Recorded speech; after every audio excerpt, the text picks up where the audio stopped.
Episode 91। क्या आप फिर से हमें परेशान करने वाले हैं? बहुत गुस्सा आया था हमें। मन किया था एक तलवार लेकर आपके इस सीने में आर पार कर दें। देव देवांशी के चेहरे पर आ रहे बालों को उसके चेहरे से हटाकर कहता है, रानी सा महलों में नाचने वाली रिक्तसाएं महलों की रानियों से ज्यादा खूबसूरत होती हैं, लेकिन फिर भी वे रानी नहीं बन सकती। जानती हैं क्यों? देवांशी देव की आंखों में देखकर उसकी बात का मतलब समझने की कोशिश करती है। देवांशी के पास देव के इस सवाल का जवाब नहीं था।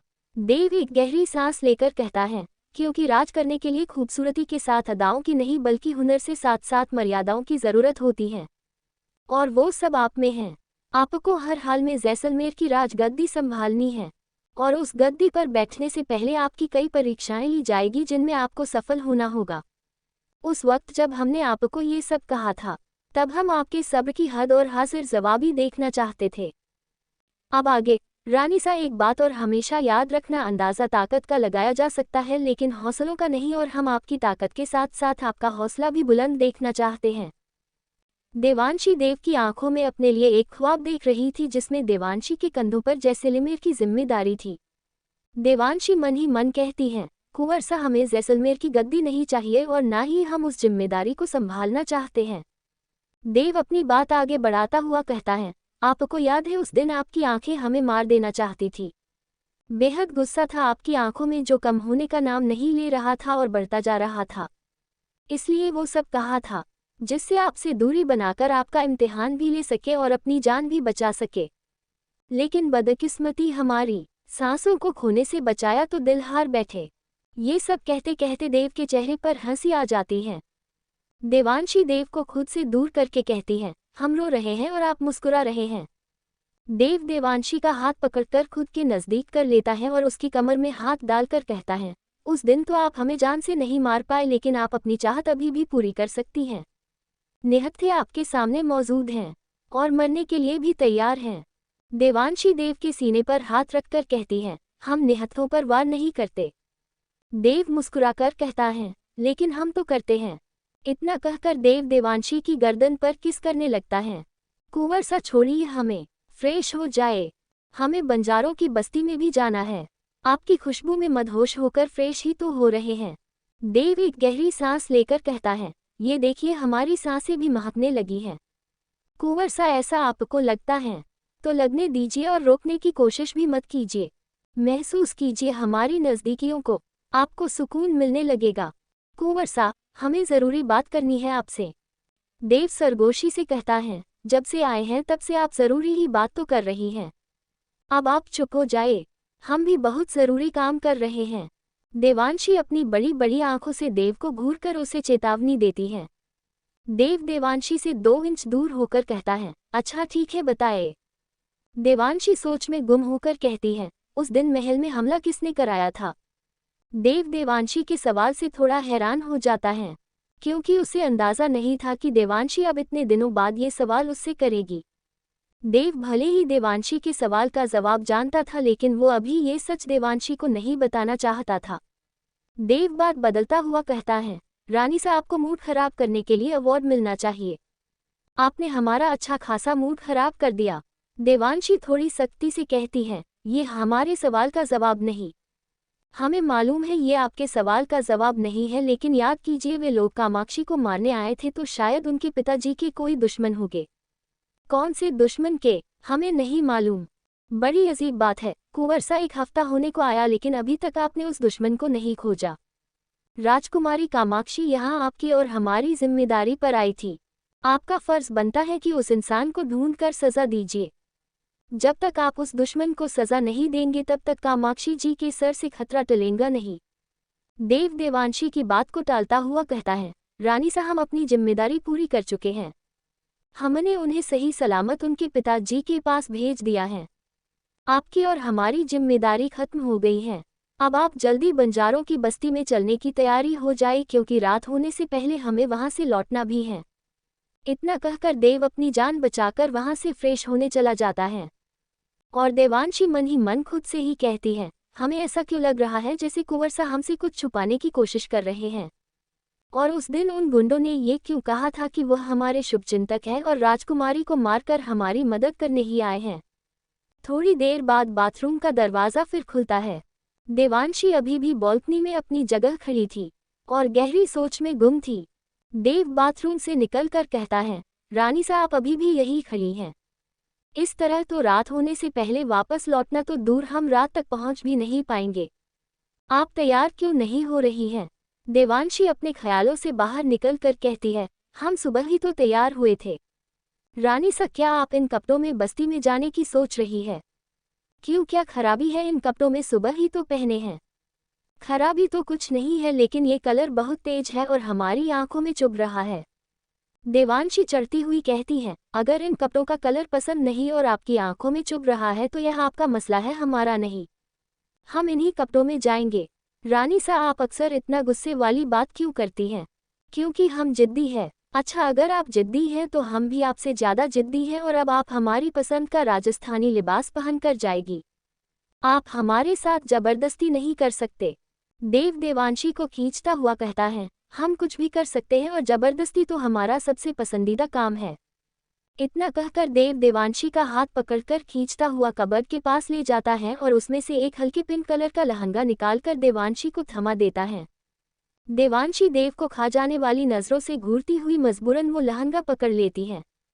उसके बाद देव अपने लिए कपड़े निकालकर बाथरूम की तरफ जाने लगता है। देवांशी देव की हरकतों को परखती हुई देव के हाथ से अपना हाथ खींचते हुए कहती है, अच्छा ठीक है, हम यही वाले कपड़े पहन लेंगे। पहले आप तैयार हो जाए, उसके बाद हम तैयार हो जाएंगे। देव के होठों पर हंसी आ जाती है। वो देवांशी का हाथ वापस पकड़कर कहता है, रानी साहब आपको पता है दुनिया में दो चीज़ें बहुत कीमती हैं, पहला वक्त, दूसरा पानी, इसलिए साथ चलिए और दोनों की बचत कीजिए। देव देवांशी को ज़बरदस्ती अपने साथ ले जाता है और अंदर जाकर दरवाज़ा लॉक कर लेता है। देवांशी गुस्से से कहती है, आप सुबह ही तो नहाए थे, अब फिर से नहा रहे हैं। क्या बार बार नहाने से पानी वेस्ट नहीं हो रहा है? देव अपनी शर्ट के बटन खोलता हुआ कहता है, रानी साहब हम बहुत दूर गए थे, गर्मी हो रही है, हमारे कपड़े धूल मिट्टी में हो चुके हैं। आप एक डॉक्टर हैं, आप ही बताएं कि इस तरह धूल मिट्टी में होने के बाद नहाने की ज़रूरत तो पड़ती है। तो आप नहा लीजिए, हमें क्यों नहला रहे हैं? हम तो कहीं नहीं गए थे, आप नहा लीजिए, हम कमरे में जाकर ऐसे ही कपड़े चेंज कर लेते हैं। देव देवांशी को रोकते हुए कहता है, रानी सा हमें ऐसा क्यों लग रहा है जैसे हमारे आने से पहले आप रो रही थी और अब आप हमसे दूर जाने की कोशिश कर रही हैं। देवांशी देव से नज़र चुराती हुई कहती है, हम भला क्यों रोएंगे और आपसे दूर जाने की कोशिश क्यों करेंगे? रानी सा, क्या बात है, क्यों परेशान हैं आप? देवांशी देव के सीने पर अपना सिर रखकर कहती है, आपने रात हमें बहुत परेशान किया था, क्या आप फिर से हमें परेशान करने वाले हैं? इरादा तो था, लेकिन अगर आप नहीं चाहती तो नहीं करेंगे। एपिसोड 92। देव देवांशी को ज़बरदस्ती अपने साथ ले जाता है और अंदर जाकर दरवाज़ा लॉक कर लेता है।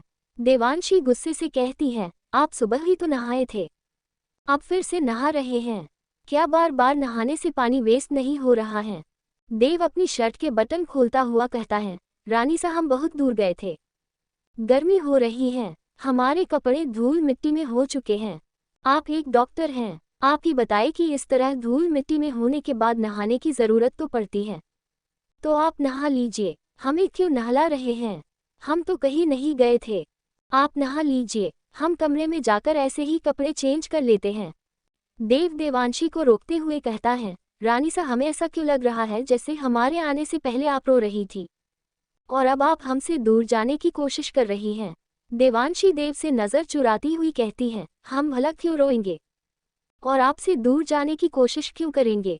रानी सा, क्या बात है, क्यों परेशान हैं आप? देवांशी देव के सीने पर अपना सिर रखकर कहती है, आपने रात हमें बहुत परेशान किया था, क्या आप फिर से हमें परेशान करने वाले हैं? इरादा तो था, लेकिन अगर आप नहीं चाहती तो नहीं करेंगे। अब आगे। देवांशी के होठों पर एक सुकून से भरी मुस्कान आ जाती है। आधे घंटे बाद देव और देवांशी तैयार होकर महल से निकल जाते हैं। देवांशी के चेहरे पर अभी भी खुशी कायम थी, क्योंकि देव हद से ज्यादा देवांशी को समझता था। थोड़ी देर बाद वे दोनों तैयार होकर महल से निकल जाते हैं। देव कार में बैठा हुआ देवांशी को आसपास की चीज़ों के बारे में बता रहा था। देवांशी एक शहर में रहने वाली लड़की थी, उसे गांव की चीज़ों की इतनी अच्छी नॉलेज नहीं थी। जितना देव उन चीजों के बारे में जानता था, देव देवांशी को आसपास दिखाई देने वाली चीजों के बारे में बता रहा था, लेकिन देवांशी का ध्यान उन चीजों पर नहीं बल्कि देव पर था।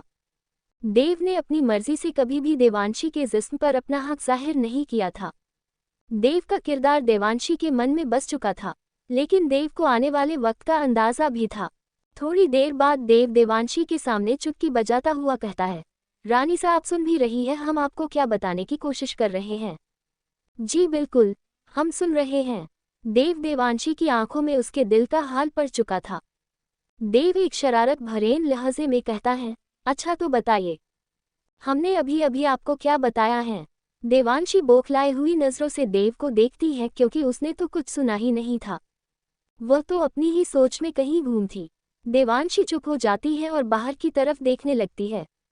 देव देवांशी का हाथ पकड़कर कहता है, आप हमें देख रही हैं और हमारी बातों को नज़रअंदाज भी कर रही हैं। देवांशी के होठों पर हंसी आ जाती है। देवांशी देव के कंधे पर सिर रखकर कहती है, तो क्या हम आपको देख नहीं सकते? हमने आपको मना तो नहीं किया, आप कर भी नहीं सकते। रानी साहब, हम एक काम करते हैं, गाड़ी साइड में रोक देते हैं और फिर दोनों एक दूसरे को जी भर कर देखेंगे। देवांशी मुस्कुराती हुई कहती है, आइडिया अच्छा है, लेकिन देर हो जाएगी। 15 मिनट बाद देव और देवांशी जैसे ही बंजारों की बस्ती में जाकर गाड़ी से उतरते हैं तो सभी बंजारे हैरान हो जाते हैं। सभी बंजारे अपना सामान बांध रहे थे, क्योंकि वह वहां से जा रहे थे। बंजारों का सरदार भैरव सिंह देव के पास आकर नजर झुकाकर कहता है, खम्मा घनी हुकुम सा। देव उनके बंधे हुए सामान को देखकर कहता है, क्या आप लोग यहाँ से जा रहे हैं? सरदार भैरव सिंह हाथ जोड़कर कहता है, जी हुकुम सा, महारा कबीला अब दूसरी जगह जा रहा है। देव एक नज़र देवांशी को देखता है तो पाता है कि जैसे उसकी नज़र किसी को ढूंढ रही है। देव भैरव से कहता है, अच्छा ठीक है, जाइए आप लोग। भैरव सिंह जैसे ही वहां से जाने लगता है तो देवांशी उसे रोकते हुए कहती है, एक मिनट, जी हुकुमरानी सा, हमें धानी जी से मिलना है, क्या आप उन्हें बुला देंगे? देव हैरानगी से देवांशी को देखता है, क्योंकि देवांशी ने उसे नहीं बताया था कि वो यहाँ उस दिन वाली लड़की धानी से मिलने आई है। धानी का नाम सुनकर भैरव सिंह थोड़ा हैरान हो जाता है, लेकिन एक दो पल की खामोशी के बाद कहता है, हुकुमरानी साहब, क्या धानी से कोई गलती हो गई है? नहीं, ऐसी कोई बात नहीं है, हम अभी बुलाकर लाते हैं। इतना कहकर भैरव सिंह वहां से जाने लगता है। तभी देवांशी देव की तरफ देखती है तो उसे एहसास होता है कि देव उसे सवालों भरी नजरों से देख रहा है। भैरव अभी ज्यादा दूर नहीं गया था। देवांशी देव के सवालों से बचने के लिए भैरव को आवाज देकर रोकती हुई कहती है, एक मिनट भैरव जी, हम भी आपके साथ ही चलते हैं। देवांशी भैरव के साथ जाने लगती है। देव गुस्से से देवांशी को देखता है और अपने 2 आदमी देवांशी के साथ भेज देता है। देवांशी उन दोनों को एक नज़र देखती है और कबीले में अंदर चली जाती है। थोड़ी दूर जाने के बाद भैरव एक टेंट की तरफ इशारा करके कहता है, हुकुमरानी सा, यही धानी का टेंट है, आप तनिक बैठिए, हम अभी बुलाकर लाते हैं। नहीं भैरव जी, आप जाइए, हम उनसे अंदर जाकर बात कर लेंगे। भैरव चला जाता है। देवांशी अपने पीछे खड़े आदमियों से सख्ती से कहती है, आप दोनों यहीं रुकेंगे, हम अभी आते हैं। इतना कहकर देवांशी अंदर चली जाती है। अंदर का नज़ारा देवांशी की उम्मीद से परे था। देवांशी की आंखें हैरानी से फैल जाती हैं। अंदर कल्याणी जी, देवांशी की काकी, बंजारों के लिबास में खड़ी थी और धानी जल्दी जल्दी सामान बांध रही थी। वो कह रही थी, माँ, कल आपको महल नहीं जाना चाहिए था, अगर वहाँ कोई आपको देख लेता तो आपके साथ साथ कबीले वालों को भी मुश्किल का सामना करना पड़ जाता। इस कबीले के साथ रहने के लिए हमने क्या कुछ नहीं किया, हमें कुछ दिनों के लिए इस कबीले की सख्त ज़रूरत थी। आप जानती तो हैं कि कबीले वालों का हमारे ऊपर कितना बड़ा एहसान है। अगर कबीले वाले हमें जगह नहीं देते तो जोधपुर के लोग जान लेते कि हम जैसलमेर से आए हैं, और फिर क्या होता आप जानती ही हैं। धानी अपना सामान बांधती हुई ये सब बातें कर रही थी। जब कुछ पल धानी को कल्याणी जी की तरफ से कोई जवाब नहीं मिलता तो वह मुड़कर पीछे देखती है। कल्याणी जी एक टक दरवाजे की तरफ देख रही थी। देवांशी को टेंट में मौजूद देख धानी की आंखें हैरानी से फैल जाती हैं। उसे एक बहुत बड़ा और गहरा झटका लगता है, लेकिन कल्याणी जी के चेहरे पर शर्मिंदगी थी। देवांशी के कदम रुक गए थे। एक पल के लिए तो देवांशी का मन करता है कि वो अपनी काकी के गले लग जाए। लेकिन अगले ही पल उसे एहसास होता है कि वाकई धोखा कब किसे कहाँ मिल जाए कोई नहीं कह सकता। राधिका की बात देवांशी के कानों में गूंज रही थी। कल्याणी जी जैसे देवांशी की तरफ कदम बढ़ाती हैं तो देवांशी कल्याणी जी को हाथ दिखाकर रोक देती है और धीमी आवाज में कहती है, इतने सालों तक आपके साथ रहने के बाद भी हम आपकी सच्चाई न जान सके। आज हमें एहसास हो रहा है हम कितने बड़े बेवकूफ थे। कल्याणी जी रोती हुई कहती है, देवांशी मेरी बच्ची। देवांशी कल्याणी जी को टोकते हुए कहती है, नहीं कल्याणी जी नहीं, राजकुमारी कहिए। आपके धोखे ने आपसे हमें अपनी बच्ची कहने का हक छीन लिया है। देवांशी खुद को मजबूत करती हुई अपने आंसू साफ कर लेती है और कहती है, तो आप ही जैसलमेर की महारानी की खास महिला मित्र हैं। आप ही रात महल आई थी। आप ही उनके हद से ज्यादा करीब हैं। इतनी करीब कि जिस अनाथ आश्रम में उन्होंने अपनी बेटी को फेंक दिया, उसी अनाथ आश्रम में आपको रहने का आदेश भी दिया। वाह, दोस्त हो तो आप जैसी।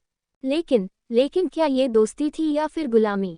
कल्याणी जी कोई जवाब नहीं दे पाती और शर्मिंदगी से अपनी आंखें झुका लेती हैं।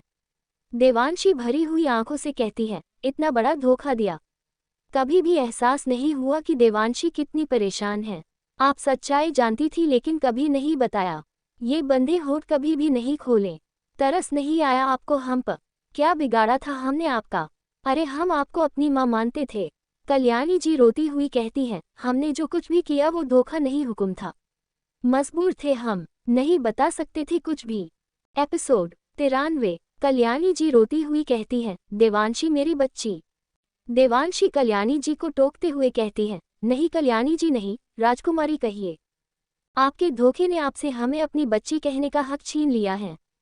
देवांशी खुद को मजबूत करती हुई अपने आंसू साफ कर लेती है और कहती है, तो आप ही जैसलमेर की महारानी की खास महिला मित्र हैं। आप ही रात महल आई थी। आप ही उनके हद से ज्यादा करीब हैं।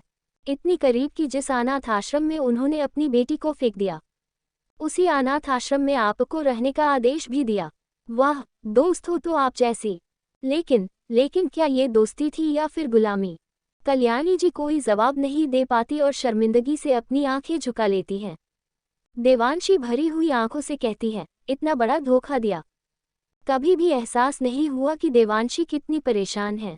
आप सच्चाई जानती थी लेकिन कभी नहीं बताया। ये बंधे होठ कभी भी नहीं खोले। तरस नहीं आया आपको हम पर? क्या बिगाड़ा था हमने आपका? अरे हम आपको अपनी माँ मानते थे। अब आगे कल्याणी जी अपने आंसू साफ कर लेती है और कुछ सोचती हुई नजर झुकाकर कहती है, राजकुमारी देवांशी हमने जो कुछ भी किया वो धोखा नहीं हुक्म था। मजबूर थे हम, नहीं बता सकते थे कुछ भी। हमें एहसास था आपकी तकलीफों का लेकिन एक कसम ने हमें रोककर रखा था। कल्याणी जी की बातों से वफादारी की महक आ रही थी, लेकिन देवांशी को इस वक्त वो महक सिर्फ और सिर्फ जहर लग रही थी। वो वफादारी देवांशी के बचपन का एक एक दिन खा गई थी। एक एक पल धोखे के इर्द गिर्द घूम रहा था। देवांशी चाहकर भी उन यादों को खुद से अलग नहीं कर सकती थी। इस वक्त देवांशी के लिए कोई भी वजह मायने नहीं रखती थी। अब अगर कोई चीज़ अहम थी तो वो सिर्फ धोखा था, जो जिंदगी ने उसे दिया था। देवांशी तंज करती हुई एक कड़वी मुस्कान के साथ कहती है, कसम और मजबूरी दुनिया की दो सबसे अजीब चीजें हैं। मजबूरी का बोझ संभाले नहीं संभलता और कसम तो इंसान जब चाहे तब खा सकता है। कोई अपने फायदे के लिए गीता पर हाथ रखकर कसम खा लेता है तो कोई किसी के सिर पर हाथ रखकर। बहुत आसान है। कल्याणी जी देवांशी को समझाती हुई कहती है, हमने कभी भी आपको अपनी बेटी से कम प्यार नहीं दिया लेकिन आज हमारे पास अपनी सफाई पेश करने के लिए कोई सबूत नहीं है। देवांशी एक कदम आगे बढ़कर कहती है, नहीं कल्याणी जी नहीं, आपके पास सबूत हैं, लेकिन आपके प्यार और अपनेपन का नहीं बल्कि वफादारी का, और वही काफी है। कल्याणी जी हैरानी से देवांशी को देखती हैं। देवांशी आगे बढ़कर कहते हैं, सबूत है हमारा किरदार। आपने हमारी जिंदगी को वैसा बनाया जैसा आपकी महारानी बनाना चाहती थी। आपकी महारानी चाहती ही नहीं थी कि हम एक आसान जिंदगी गुजारें। उन्होंने हमारी जिंदगी को तकलीफों से भर दिया। जो आपने हमें सिखाया वो सब चीजें नॉर्मल नहीं थी। आप सब कुछ पहले से ही जानती थी, यहाँ तक कि आप देव प्रताप सिंह राठौर को भी पहले से ही जानती थी। शादी से एक दिन पहले हुए मुकाबले की वजह आप समझ चुकी थी। आप जान चुकी थी कि देव प्रताप सिंह राठौर देवांशी प्रताप सिंह राजपूत को लेने आ चुका है। मुकाबला नहीं बल्कि हमारी परीक्षा थी, लेकिन आप अनजान बनी रही। हमने आपसे पूछा भी था कि एक कुंवर भला एक अनाथ आश्रम में रहने वाली लड़की से शादी क्यों करेंगे, लेकिन आपने बंधे होठ नहीं खोले, कुछ नहीं बोली, आप चुप रहिए आप हमेशा। कल्याणी जी थोड़ा गुस्से से कहती हैं, हाँ हाँ, हम सब कुछ जानते थे। हमने जो कुछ भी किया हमें उसका अफसोस जरूर है, लेकिन हमने जो कुछ भी किया वो गलत नहीं किया, वो वक्त की ज़रूरत थी। देवांशी एक कड़वी हंसी अपने होठों पर कायम करती हुई कहती है, वक्त की ज़रूरत। लेकिन कल्याणी जी एक बात कही आपसे, आपकी बड़ी रानी सा हमें देखेंगी और हमारे बारे में जानेगी तो आपकी मेहनत से खुश हो जाएगी। हो सकता है आपको इनाम भी दे दें। आपने उनका इतना बड़ा काम जो किया है, आपने हमें बिल्कुल वैसा बना दिया जैसा वे चाहती थी। आपने हमारे हाथ खून से रंग दिए, आपने हमें खूनी बना दिया। अब लोगों को मारने से हमारा दिल नहीं दहलता, दुश्मन की चलती हुई सांसें जहर नजर आती हैं। जिन हाथों से हम लोगों की जान बचाना चाहते थे उन हाथों में आप सबने तलवार थमा दी। कल्याणी जी देवांशी के दर्द को अच्छे से समझ पा रही थी। देवांशी के दर्द ने कल्याणी जी को खामोश कर दिया था। देवांशी जो कुछ परख रही थी वो सब सच था। देवांशी लगभग गुस्से से चीखती हुई कहती है, अब खामोश क्यों हैं आप? दीजिए जवाब, क्या जो कुछ भी हमारी जिंदगी में हुआ वो सब उनकी सोच समझ का बिछाया हुआ जाल था? क्या बीकानेर के युवराज को हमारे हाथों मरवाना भी उनकी ही चाल थी? कल्याणी जी फौरन आगे बढ़कर कहती हैं, राजकुमारी उन्होंने जो कुछ भी किया वो सब आपकी भलाई का सोच समझकर ही किया। वे आपकी दुश्मन नहीं है, आपसे बहुत प्यार करती हैं। हमारा यकीन कीजिए, और रही बात बीकानेर के राजा की, हमें ये अंदाज़ा बिल्कुल नहीं था कि आप उन्हें जान से मार देगी। हम तो सिर्फ इतना चाहते थे कि शादी से पहले आप सच्चाई से रूबरू हो जाए। आप दिल्ली के अनाथ आश्रम में मौजूद हैं, ये खबर उन तक इसलिए पहुंचाई गई थी कि देव और आपका रिश्ते की नींव विश्वास और भरोसा पर रखी जाए, ना कि गुस्से और ज़बरदस्ती पर। और उस सुबह आपने जिन लोगों को मारा वो सब। धानी चुपचाप खड़ी ये सब देख रही थी। देवांशी की आंखें गुस्से में ज्वालामुखी की तरह दहक रही थी। देवांशी कल्याणी जी की पूरी बात सुने बगैर गुस्से से वहां से जाने लगती है। धानी देवांशी का रास्ता रोकते हुए कहती है, राजकुमारी पहले माँ की पूरी बात तो सुन लीजिए।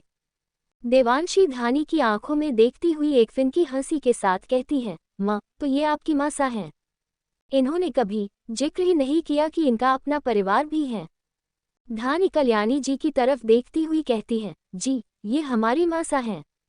जिस तरह इतने सालों तक आप जैसे लिमर के लिए मर चुकी थी, उसी तरह हमारी माँ भी हमारे लिए मर चुकी थी। म्हारे बापू ने कहा कि म्हारी माँ मर चुकी हैं, कभी नहीं बताया कि कल्याणी देवी दिल्ली के अनाथ आश्रम में हैं, क्योंकि उन्हें डर था कि कहीं ये सच हमारी जिद और चाहत में न बदल जाए और हम अपनी माँ के पास जाने के लिए उन्हें परेशान न करने लगे। देवांशी धानी की आंखों में उसका सच और उसकी तड़प महसूस कर सकती थी। देवांशी एक मायूसी के साथ कहती है, खुशकिस्मत है आप जो आपको आपकी माँ सा मिल गई। उनका साथ और प्यार मिल गया। एक हमारी माँ है जिसने जन्म तो दे दिया लेकिन कभी 2 पल के लिए मिलने भी ना सकी। इतना कुछ एक महल की 4 दीवारी में बैठे बैठे कर दिया, लेकिन कभी उस अनाथ आश्रम में ना आ सकी जहाँ अपनी औलाद को फेंक दिया था। काश जो सच है वो सच न होता। वैसे हमने जब आपको पहली बार देखा तो हमें आपकी शक्ल में एक जानी पहचानी झलक नजर आई थी, लेकिन जिंदगी से इतने बड़े धोखे का अंदाज़ा हमें बिल्कुल नहीं था। हमारी वजह से आपको अपनी माँ सा से दूर होना पड़ा। हमें इस बात का बेहद अफसोस है। इतना कहकर देवांशी वहां से जाने लगती है। राजकुमारी माँ सा की बात तो सुन लीजिए।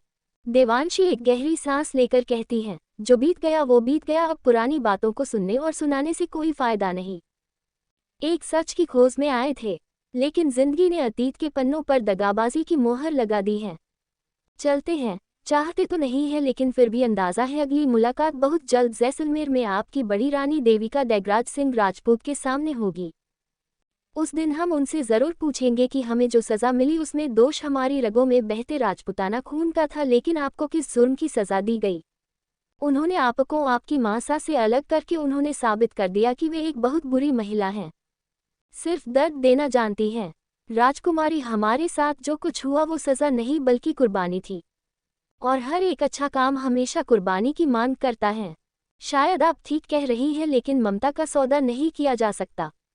हमें लगता है दुनिया में सबसे बड़ा रुतबा माँ का है, और जो माँ अपनी औलाद का दर्द न समझ सके उसे माफ़ नहीं किया जा सकता, फिर चाहे वो रानी हो या दासी, वफादारी हो या गुलामी। देवांशी जैसे ही आगे बढ़ती है तो धानी दोनों हाथ फैलाकर कहती है, हम आपको बिना बात सुने नहीं जाने देंगे। आपको माँ सा की सच्चाई का एक एक लफ्ज सुनना होगा और यकीन भी करना होगा। देवांशी गुस्से से कहती है, हटिए हमारे रास्ते से। अब इनके मुंह से निकला एक एक लफ्ज हमारे लिए जहर से कम नहीं है। जो औरत अपनी औलाद का दर्द न समझ सकी वो भला हमारा दर्द क्या समझती। एक पत्थर की मूरत से ममता की आशा बेवकूफ़ी है। जिंदगी में बहुत बेवकूफ़ी कर चुके हैं, अब नहीं करेंगे। धानी देवांशी की आंखों में देखती हुई मजबूती से कहती है, अगर आप मासा की बात नहीं सुनना चाहती तो जाने से पहले आपको हमारी बात जरूर सुननी होगी। देवांशी पीछे मुड़कर कल्याणी जी की आंखों में देखती हुई कहती है, वाकई राजस्थानी मिट्टी में रुबाब है। लेकिन कल्याणी जी समझाइए अपनी नाजुक तितली को, वो किसके सामने खड़ी है। देवांशी एक आंधी है और जो आंधी जोधपुर के तूफान के बस में न आ सकी हो, उसके सामने हवा की ठंडी बौछार कोई मायने नहीं रखती। धानी आराम से कहती है, हम जैसलमेर की राजकुमारी देवांशी सिंह राजपूत और जोधपुर की हुक्मरानी सा के सामने खड़े हैं। लेकिन इन बातों के साथ हम ये भी जानते हैं कि ये आंधी कभी किसी निर्दोष को निस्तो नाबूद नहीं कर सकती। हम भी अपनी बात कहे बिना पीछे नहीं हटेंगे। एपिसोड 94। एक कमजोर इंसान कभी किसी से मोहब्बत नहीं कर सकता। देवांशी गुस्से से कहती है, हटिए हमारे रास्ते से। अब इनके मुंह से निकला एक एक लफ्ज हमारे लिए जहर से कम नहीं है। जो औरत अपनी औलाद का दर्द न समझ सकी वो भला हमारा दर्द क्या समझती। एक पत्थर की मूरत से ममता की आशा बेवकूफ़ी है। जिंदगी में बहुत बेवकूफ़ी कर चुके हैं, अब नहीं करेंगे। धानी देवांशी की आंखों में देखती हुई मजबूती से कहती है, अगर आप मासा की बात नहीं सुनना चाहती तो जाने से पहले आपको हमारी बात जरूर सुननी होगी। देवांशी पीछे मुड़कर कल्याणी जी की आंखों में देखती हुई कहती है, वाकई राजस्थानी मिट्टी में रुबाब है। लेकिन कल्याणी जी समझाइए अपनी नाजुक तितली को, वो किसके सामने खड़ी है। देवांशी एक आंधी है और जो आंधी जोधपुर के तूफान के बस में न आ सकी हो, उसके सामने हवा की ठंडी बौछार कोई मायने नहीं रखती। धानी आराम से कहती है, हम जैसलमेर की राजकुमारी देवांशी सिंह राजपूत और जोधपुर की हुक्मरानी सा के सामने खड़े हैं। लेकिन इन बातों के साथ हम ये भी जानते हैं कि ये आंधी कभी किसी निर्दोष को निस्तो नाबूद नहीं कर सकती।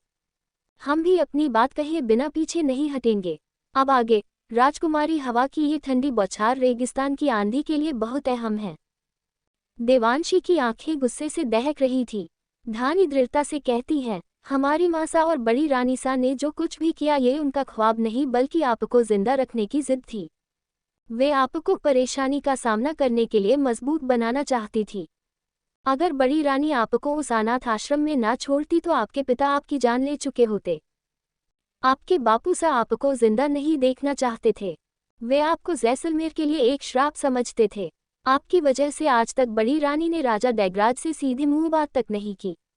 सिर्फ और सिर्फ इंतजार किया उस दिन का जब आप जोधपुर की हुक्मरानी सा बनकर जैसलमेर की गद्दी संभालेंगी। आप सिर्फ वो देख रही हैं जिसे आप देखना चाहती थी, लेकिन पूरी सच्चाई आपकी सोच से मुख्तलिफ है। महारे बापू सा राणा सिंह को हुक्म मिलो थे कि वो आपको खत्म कर दे, लेकिन वो एक छोटी नन्ही राजकुमारी को न मार पाए। महारा बापू राणा जिसने आज तक राजा साहब के एक एक दुश्मन को छांट छांट कर खत्म किया, लेकिन वो आपको न मार सका। और सिर्फ इतना ही नहीं, आज महारा बापू जैसलमेर के राजा की कैद में आपको न मार सकने की सजा भुगत रहे हैं। जिन हाथों में तलवार हुआ करती थी आज उनके हाथों लोहे की बेड़ियां हैं। आपके पिता ने उन्हें हुक्म पूरा न कर सकने की सजा दी है। बड़ी रानी से वफादारी निभाने की सजा दी है। आपको जिंदा रखने की सजा। कल्याणी जी आगे बढ़कर कहती है, धानी चुप हो जा, बस बहुत हो चुका, अब तू एक लफ्ज भी नहीं बोलेंगी। महारे ने और थारे बापूसा ने जो कुछ किया है वो कोई एहसान नहीं बल्कि हमारा फर्ज था। नहीं माँ, हम चुप नहीं रहेंगे क्योंकि हम गलत नहीं हैं और फर्ज जान मानता इल्ज़ाम नहीं। हम जैसलमेर की राजकुमारी के लिए जान दे सकते हैं, लेकिन अपनी मासा के सिर पर दगाबाजी का इल्ज़ाम नहीं सह सकते। राजकुमारी आपको इस मुकाम तक पहुंचाने के लिए महारे बापू और मासा ने 24 सालों तक एक दूसरे से दूरी बना ली और आज आप इन्हें धोखेबाज कह रही हैं। ये सब कहते कहते धानी की आंखें कुछ नम हो जाती हैं और धानी एक लंबी सांस लेकर चुप हो जाती है। धानी का एक लफ्ज खंजर की तरह देवांशी के सीने में धंस रहा था। देवांशी के पिता देवांशी को मारना चाहते थे और देवांशी को बचाने के लिए एक हंसता खेलता परिवार बिखर चुका था। देवांशी की आंखों में आंसू आ जाते हैं। देवांशी एक नज़र कल्याणी की तरफ देखती है और कहती है, अपनी की हुई गुस्ताखी की माफ़ी नहीं मांगेंगे क्योंकि माफ़ी मिल जाने के बाद अक्सर इंसान अपनी गलती भूल जाता है, लेकिन वक्त आने पर आपके किए हुए एहसान का बदला ज़रूर चुका देंगे। ये वादा रहा। इतना कहकर देवांशी वहाँ से चली जाती है। धानी हैरानी से कल्याणी जी की तरफ देखती है तो कल्याणी जी कहती है, इसी बात का डर था हमें, कहीं हमारा दिया हुआ धोखा देवांशी के दिल को कठोर न कर दे। आज हमारा डर सच साबित हो रहा है। धानी, हमें देवांशी को रोकना होगा, कहीं ये कठोरता देवांशी का दिल जलाकर राख न कर दे। देवांशी जैसे ही टैंक से बाहर निकलती है तो उसके सामने देव खड़ा था। देवांशी की आंखें देव को आधा सच बता चुकी थी। देवांशी आगे बढ़कर देव के गले लग जाती है। देव की मुट्ठी गुस्से से कस जाती है। देव दांतों को भींचकर गुस्से से कहता है, रानी सा अंदर कौन है? देवांशी देव के सीने से लगी हुई कहती है, कुंवर सा हमें यहाँ से लेकर चलिए, हम यहाँ अब एक पल नहीं रुकना चाहते। देव इससे पहले कुछ कहता, कल्याणी जी टैंक से बाहर आ जाती है। देव को देखकर कल्याणी जी अपनी नज़र झुका लेती है और कल्याणी जी को देखकर देव को सब कुछ समझ आ जाता है। कल्याणी जी जैसे ही कुछ कहने के लिए अपने कदम बढ़ाती है तो देव उन्हें हाथ दिखाकर रोक देता है। कल्याणी जी के कदम अपनी जगह रुक जाते हैं। अगले ही पल देव देवांशी का हाथ पकड़कर कबीले से निकल जाता है। 1 घंटे बाद महल में देवांशी बालकनी में खड़ी थी और उसके हाथ में एक कागज था। देवांशी पुराने दिन याद कर रही थी। तभी पीछे से देव आकर देवांशी को बाहों में भरकर कहता है, क्या उस कबीले में जाने की वजह आपकी काकी साही थी? देवांशी झट से वो कागज मुट्ठी में कस लेती है और देव की नज़रों से बचाकर उसे खुद से दूर फेंक देती है। देवांशी देव की बाहों से आज़ाद होकर पीछे मुड़कर कहती है, पहली बात वे हमारी काकी सा नहीं थी और दूसरी बात हमें नहीं पता था कि वे वहाँ हैं। देव देवांशी के चेहरे को अपने हाथों में भरता हुआ कहता है, रानी सा पहली बात का जवाब ये है कि आपको नाराज़ होने का हक है, लेकिन रिश्ते खत्म करने का नहीं, क्योंकि रिश्ते इनकार और इकरार से नहीं बल्कि दिल से बनते हैं। आपका दिल उन्हें हमेशा काकी कहकर ही पुकारेगा।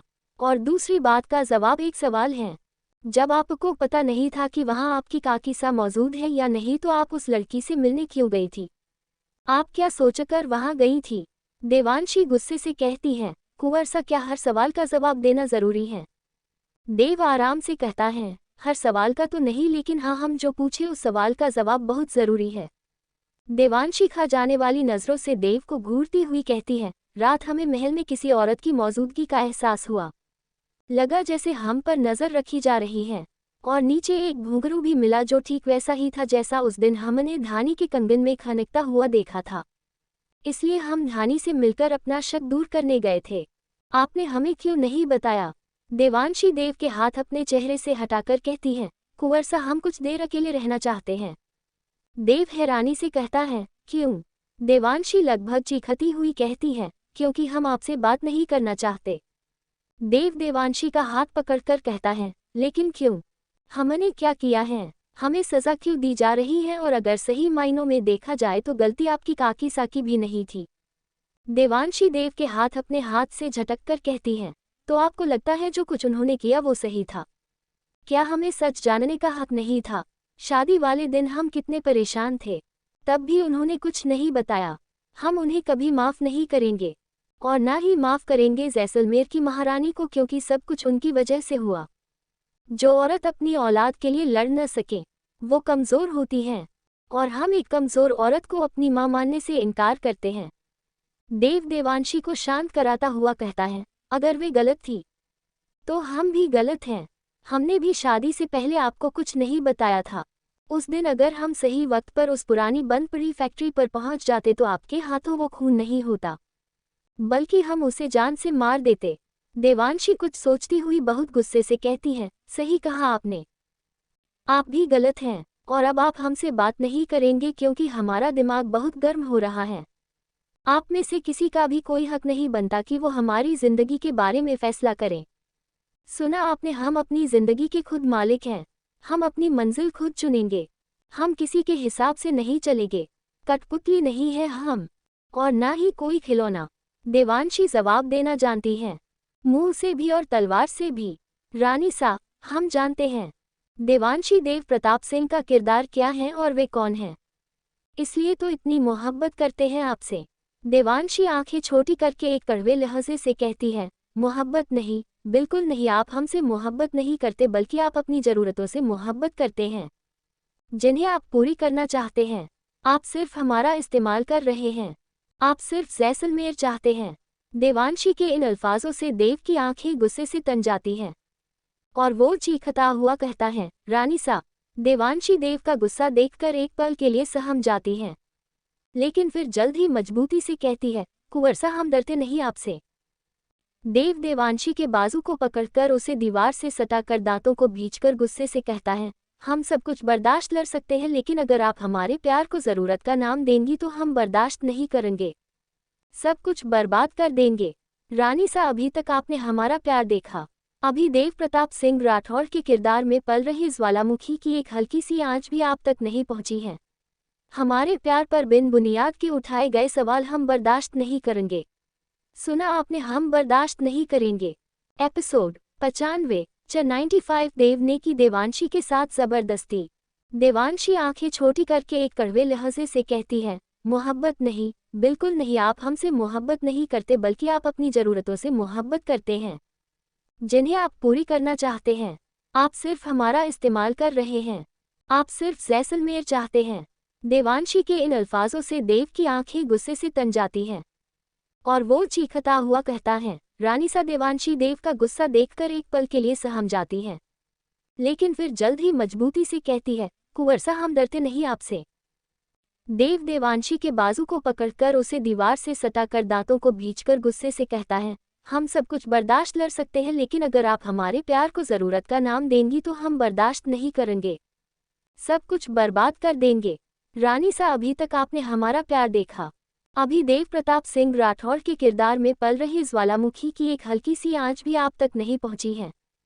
हमारे प्यार पर बिन बुनियाद के उठाए गए सवाल हम बर्दाश्त नहीं करेंगे। सुना आपने, हम बर्दाश्त नहीं करेंगे। अब आगे। देवांशी गुस्से से देव की आंखों में देख रही थी। देवांशी देव से अपने बाजुओं को छुड़ाने की कोशिश करती हुई कहती है, हमने जो कुछ भी कहा वो सवाल नहीं, सच्चाई है। झूठी है आपकी मोहब्बत, कोई मोहब्बत नहीं करते आप, और ना ही आप कर सकते हैं। एक कमज़र्फ इंसान कभी किसी से मोहब्बत नहीं कर सकता। देव अपनी पकड़ कसता हुआ कहता है, क्या कहा आपने, हम प्यार नहीं कर सकते? जी बिल्कुल, आपने बिल्कुल ठीक सुना, हमने यही कहा और अब हम यही कहेंगे। देव का गुस्सा बढ़ता जा रहा था। देवांशी देव की मोहब्बत को एक बार फिर से चेतावनी दे रही थी। देव एक जोरदार पंच दीवार पर मारता है। देवांशी झट से अपनी आंखें बंद कर लेती है। देव दांतों को भींचकर गुस्से से कहता है, यकीन नहीं है आपको हमारी मोहब्बत पर, तो ठीक है, अब भुगतिए। इतना कहकर देव देवांशी के होठों पर बुरी तरह टूट पड़ता है। देवांशी देव के सीने पर हाथ रखकर उसे पीछे की तरफ धक्का देने की कोशिश करती है, लेकिन देव नाम का जानवर अपनी जगह से एक इंच भी नहीं हिलता। देव देवांशी के होठों को बुरी तरह चबाने लगता है। इस जबरदस्ती में 1% भी किस नहीं थी, सिर्फ और सिर्फ गुस्सा था। हद से ज्यादा गुस्सा। शायद देवांशी की बातों का एक लफ्ज देव के कानों में गूंज रहा था। देव के होठ सिर्फ देवांशी को सजा देना चाहते थे। देव की बेइंतहा मोहब्बत पर शक करने की सजा। देवांशी को देव के जितनी मोहब्बत न करने की सजा। हर बार उस पर यकीन न करने की सजा। उसकी मोहब्बत को झूठी और ज़रूरतमंद कहने की सजा। देवांशी के हाथ जब हद से ज्यादा देव को परेशान करने लगते हैं तो वो उसके दोनों हाथों को उसके सिर के ऊपर ले जाकर दीवार पर दबा देता है और आंखें बंद करके देवांशी को और भी ज्यादा तकलीफ देने लगता है। देव देवांशी के मुंह में अपनी जीभ डालकर उसकी जीभ में काट लेता है। अब देव की हरकतें बर्दाश्त से बाहर जा रही थी। देवांशी को सांस लेने में तकलीफ होने लगी थी। देवांशी गुस्से से अपना घुटना देव के पैरों के बीचों बीच सेंटर पर जोर से मारती है, लेकिन निशाना हल्का सा चूक जाता है। देव देवांशी के होठों को छोड़कर बेहद गुस्से से उसकी आंखों में देखता है। एक पल के लिए देवांशी मन ही मन खुद से कहती है, देवांशी, ये क्या कर दिया आपने? क्या आप आज ही मरना चाहती हैं? निशाना भले ही चूक गया, लेकिन देव देवांशी से अलग हो चुका था। देवांशी को सांसें लंबी लंबी आ रही थी, लेकिन कम से कम आ तो रही थी। देव गुस्से से कहता है, लगता है आपको अपना प्यार समझाने के लिए हमें इससे ज्यादा कुछ बुरा करना पड़ेगा। मोहब्बत की भाषा तो आपको समझ आती ही नहीं। हम थक गए हैं आपको अपनी मोहब्बत का यकीन दिलाते दिलाते। देवांशी आग बबूला होती हुई कहती है, कुंवर सा हमारे हाथ बंधे हुए नहीं हैं। हमें कमज़ोर समझने की गलती मत कीजिएगा। हम भी आपको चोट पहुंचा सकते हैं। आपके अल्फाज हमारे दिल को चोट पहुंचा चुके हैं और हम जानते हैं ये शेरनी दहाड़ने के साथ साथ हमें शारीरिक रूप से भी घायल कर सकती है, लेकिन सिर्फ घायल कर सकती है, उससे ज़्यादा कुछ नहीं। लेकिन हम बहुत कुछ कर सकते हैं। हम पर इल्ज़ाम लगाने की सज़ा और हमारी मोहब्बत को झूठा कहने की सज़ा तो हम आपको देकर रहेंगे। चलिए हमारे साथ। देव देवांशी का हाथ पकड़कर अपने साथ अंदर ले जाने लगता है। कुंवर सा, ये क्या बदतमीजी है, छोड़िए हमारा हाथ। देव देवांशी को खींचता बेड पर फेंक देता है और कहता है, रानी सा, ये बदतमीजी नहीं, हमारा तरीका है आपकी आत्मा पर अपने प्यार की मोहर लगाने का। हम प्यार से ये सब कई बार कर चुके हैं, लेकिन शायद हमारे प्यार की मोहर आपके दिल पर इस ज़बरदस्ती के बाद सही से छप जाएगी। आज के बाद आप कभी भी हमारे प्यार को गलत और झूठा कहने की हिम्मत नहीं करेगी। इतना कहकर देव अपनी शर्ट फाड़कर खुद से अलग कर देता है। देवांशी अब तक समझ चुकी थी देव गुस्से में उसके साथ क्या करने वाला है, लेकिन देवांशी भी पीछे हटने वालों में से नहीं थी। देव जैसे ही बेड पर आता है, देवांशी अपनी जगह से घूमकर पास में रखा लैंप उठाकर देव के सिर पर मारने की कोशिश करती है, लेकिन अफसोस सिर पर लगने से पहले ही देव देवांशी का हाथ पकड़कर उसके हाथ से लैंप छीनकर जमीन पर फेंक देता है। लैंप गिरकर टूट जाता है और देवांशी के बाल पकड़कर जोर से खींचता है। देवांशी की आह निकल जाती है।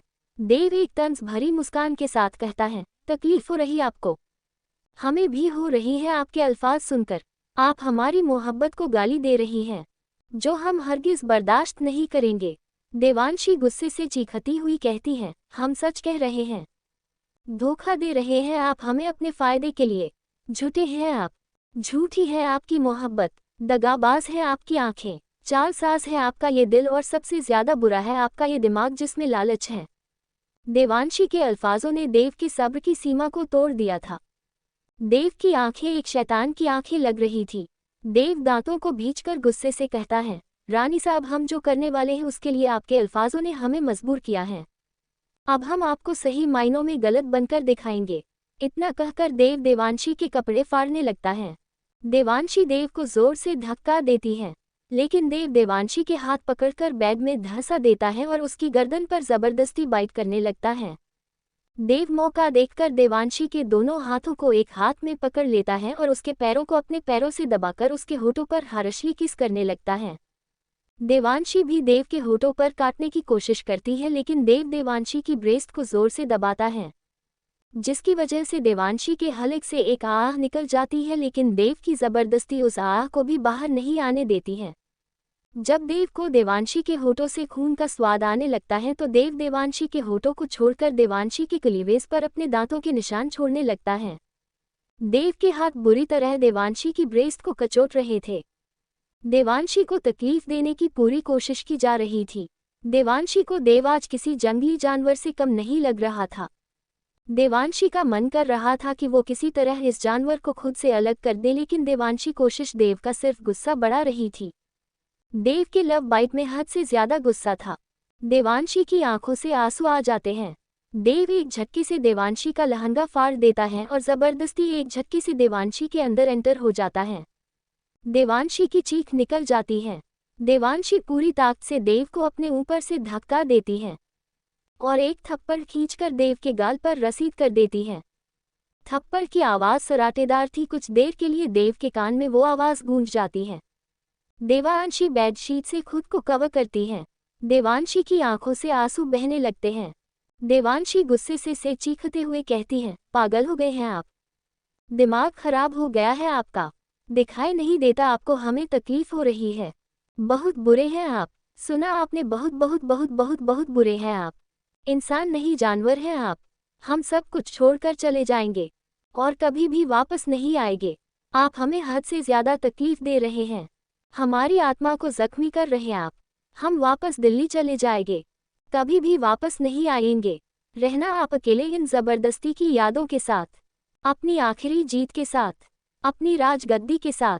देवांशी के लफ्ज़ देव के दिल के जख्मों को नासूर बना रहे थे।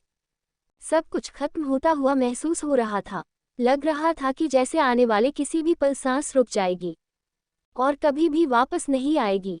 धड़कन तो जैसे कहीं थी ही नहीं।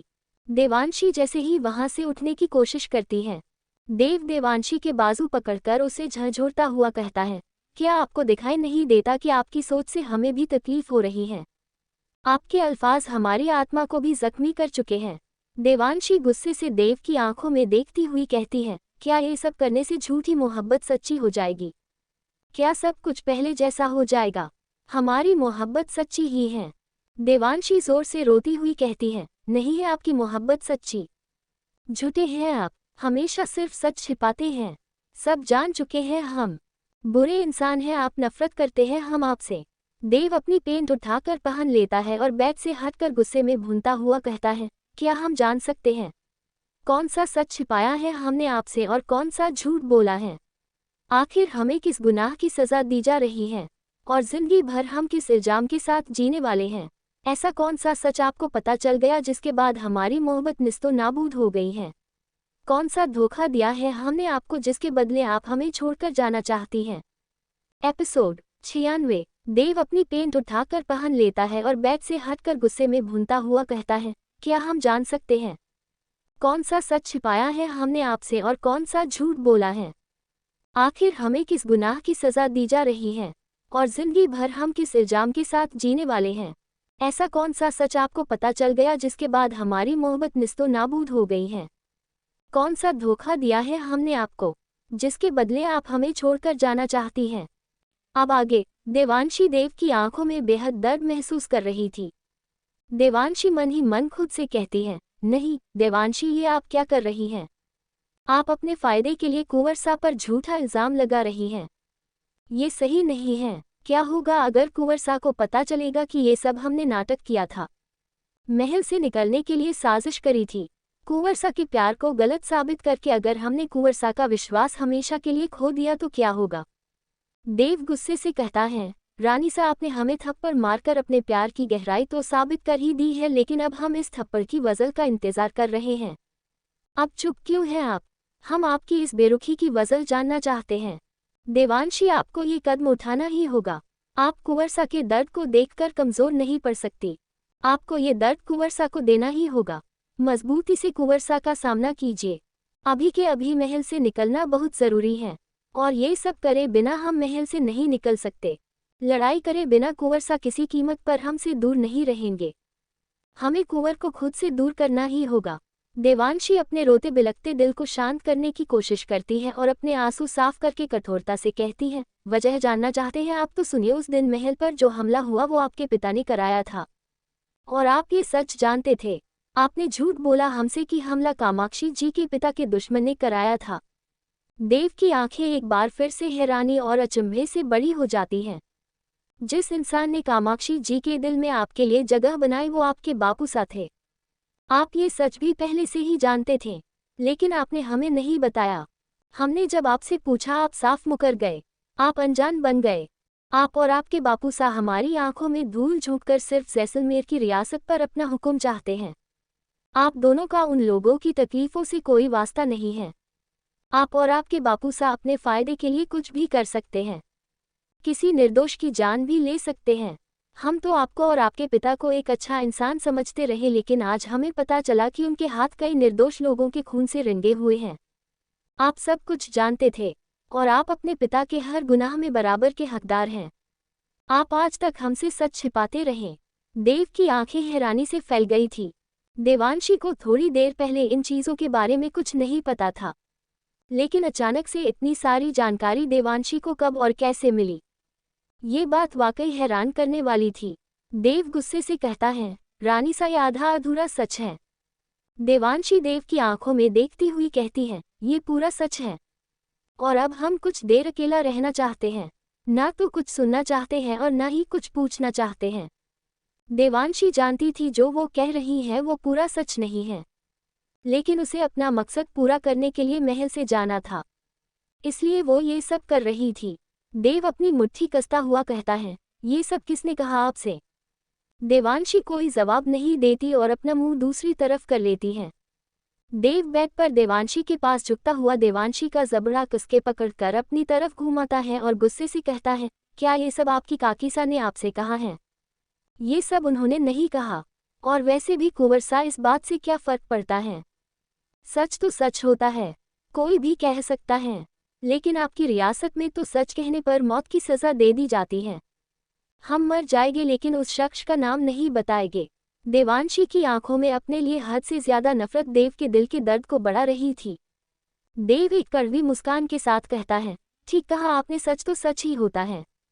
जिसको आंखों से पढ़ा जा सकता है, दिल से समझा जा सकता है, जिसे लफ्ज़ों की ज़रूरत नहीं होती, जो आंखों में होता, जिसे दुनिया वालों के अल्फाज नहीं बदल सकते, सच तो वो होता है। लेकिन अगर सामने वाला इंसान सच देखना ही न चाहे तो कोई दलील काम नहीं कर सकती। सच तो विश्वास है, और जहाँ विश्वास नहीं वहाँ कोई रिश्ता भी नहीं। सब कुछ कमज़ोर डोरी के धागे जैसा जो एक हल्के से खिंचाव से टूट जाती है। इतना कहकर देव बेड से उठ जाता है और देवांशी की तरफ बिना देखे कहता है, सुबह 6 बजे हम महल के लिए निकलेंगे। अगर आप हमारे साथ नहीं जाना चाहती तो हम आपके दिल्ली जाने की तैयारी करा देंगे। आप हमें छोड़कर वापस अपनी जिंदगी में जा सकती हैं। आपसे आप आज़ाद, और हम अपने न किए हुए गुनाह की सज़ा भुगतने के लिए तैयार हैं। हम हर बार आपको अपनी मोहब्बत का यकीन नहीं दिला सकते, और न ही हम इस तरह की कोई कोशिश करेंगे। पूरी रात है आपके पास सोचने के लिए। आप सुबह हमें अपना फैसला बता सकती हैं। आगे हम अपनी सफाई में कुछ नहीं कहेंगे। देवांशी थोड़ी हैरानी से कहती है, इसका मतलब अगर हम यहाँ से जाने की कोशिश करेंगे तो क्या आप हमें नहीं रोकेंगे? अगर आपने हमें छोड़कर जाने का फैसला किया तो हम समझेंगे कि हमारे इश्क में वो असर ही नहीं जो आपके दिल को यकीन करने पर मजबूर कर पाए। हम ज़बरदस्ती अपने फ़ायदे के लिए आपको यहाँ नहीं रखेंगे। इतना कहकर देव कमरे से चला जाता है। देवांशी के पास कुछ भी कहने के लिए शब्द नहीं थे, और न ही उसे अंदाज़ा था कि देव इतनी जल्दी उसे जाने के लिए कह देगा। देव की बात का एक एक लफ्ज़ कमरे में गूंजता हुआ महसूस हो रहा था। लगभग 1 घंटे बाद एक पुरानी झोपड़ी, मोहित एक लैंप ऑन करता है। उसके सामने मेज़ पर एक नक्शा रखा हुआ था, और मेज़ के दूसरी तरफ राधिका खड़ी थी। मोहित के चेहरे पर बहुत सख्त भाव थे। मोहित राधिका से कहता है, खत देवांशी तक पहुंचा या नहीं? मैं वो खत देवांशी को देने ही वाली थी कि तभी कुंवर सा वहां आ गए। मैंने नज़र बचाकर खत देवांशी के तकिए के नीचे रख दिया है। वो जैसे ही अपनी कटार अपने तकिए के नीचे वापस रखेंगी तो उसे खत मिल जाएगा। राधिका, ये क्या बेवकूफ़ी की तुमने? अगर उसने कटार वहां न रखी तो? और अगर खत देव को मिल गया तो देवांशी क्या जवाब देंगी? राधिका आराम से कहती है, ऐसा कुछ नहीं होगा। खत देवांशी को ही मिलेगा। डोंट वरी, मुश्किल काम खत का देवांशी तक पहुंचना नहीं बल्कि देवांशी का देव को धोखा देकर यहां तक पहुंचना है। देव इतनी आसानी से देवांशी को खुद से दूर नहीं जाने देगा। देवांशी को देव से दूर होने के लिए कुछ बड़ा और खतरनाक सोचना होगा। राधिका, हमारे पास केवल इसी एक रात का वक्त है। अगर 1 घंटे के अंदर अंदर देवांशी यहाँ नहीं पहुंची तो अपने मकसद से बहुत दूर हो जाएगी। हमें जल्द से जल्द शिवान प्रताप सिंह राठौड़ तक पहुंचना है। तभी दरवाजे पर एक दस्तक होती है, जिसे सुनकर राधिका और मोहित के चेहरे पर फिक्र के भाव आ जाते हैं। राधिका आगे बढ़कर जल्दी से दरवाज़ा खोलती है। दरवाजे पर देवांशी खड़ी थी। देवांशी को देखकर राधिका और मोहित के चेहरे पर सुकून आ जाता है। देवांशी अंदर आकर कहती है, क्या सब तैयारी हो चुकी? हाँ, सब तैयार हैं। 12 बजे तक हम जैसलमेर की सरहद पर बसे गांव में पहुंच जाएंगे। मोहित एक फिक्र के साथ कहता है, देवांशी सब ठीक तो है ना? देवांशी गुस्से से कहती है, इन बातों का वक्त नहीं है, जल्दी करो। लेकिन देवांशी, तुम्हें किसी ने महल से निकलते हुए तो नहीं देखा? किसी ने नहीं देखा। राधिका आगे बढ़कर कहती है, कुंवर सा कहाँ है? देवांशी एक गहरी सोच के साथ कहती है, लाइब्रेरी में बैठकर सिगरेट पी रहे हैं। हमने उनसे लड़ाई कर ली है और उन्होंने गुस्से में आकर हमें सोचने के लिए सुबह 6 बजे तक का वक्त दिया है। मोहित फिक्र के साथ कहता है, क्या सोचने के लिए? देवांशी मायूसी से कहती है, यही कि अगर हम वापस अपनी पुरानी जिंदगी में वापस जाना चाहें तो जा सकते हैं। मोहित एकटक देवांशी को देख रहा था और देवांशी के दिल की बात समझने की कोशिश कर रहा था। राधिका खुश होती हुई कहती है, अरे वाह, ये तो बहुत अच्छी बात है, लेकिन ऐसा तुमने क्या कर दिया कि कुंवर देव प्रताप सिंह ने इतना बड़ा फैसला कर लिया और तुम इतनी जल्दी यहाँ आ गई? देवांशी मायूसी से कहती है, राधिका किसी भी चीज को बनाने में वक्त लगता है, तोड़ने में नहीं। राधिका हैरानी से कहती है, तो क्या तुम वो जबरदस्ती का रिश्ता तोड़ कर आए हो? जिस रिश्ते को भोलनाथ ने बनाया हो, भला हम उसे कैसे तोड़ सकते हैं? लेकिन आज विश्वास का रिश्ता जरूर तोड़ कर आए हैं। लेकिन तुमने तो कहा था कि तुम जोधपुर और जैसलमेर के लोगों की मदद करने वाली हो। हमने सबसे पहले अपने दुश्मन को मौत के घाट उतारने की कसम खाई थी। हम पहले अपनी कसम पूरी करेंगे, मोहित अपनी मुट्ठी कसता हुआ कहता है। और उसके बाद देवांशी गुस्से से कहती है, हमें लगता है हम जिस काम के लिए इकट्ठा हुए हैं, हमें उस काम पर बात करनी चाहिए। इतना वक्त नहीं है हमारे पास। राधिका मोहित को समझाते हुए कहती है, देवांशी बिल्कुल ठीक कह रही है। हमें रात के अंधेरे में यहाँ से निकलना होगा। ज्यादा वक्त नहीं है हमारे पास। झोपड़ी की पीछे की तरफ 3 घोड़े खड़े थे। राधिका, देवांशी और मोहित उन पर बैठकर रवाना हो जाते हैं। दूसरी तरफ देव लाइब्रेरी में बैठा था और उसका गुस्सा बढ़ता जा रहा था। देवांशी की बातें अभी भी कानों में गूंज रही थी।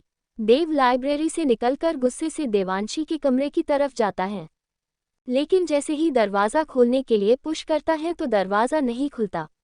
दरवाज़ा अंदर से लॉक्ड था। देव गुस्से से दरवाजे को देखता है और वहां से चला जाता है।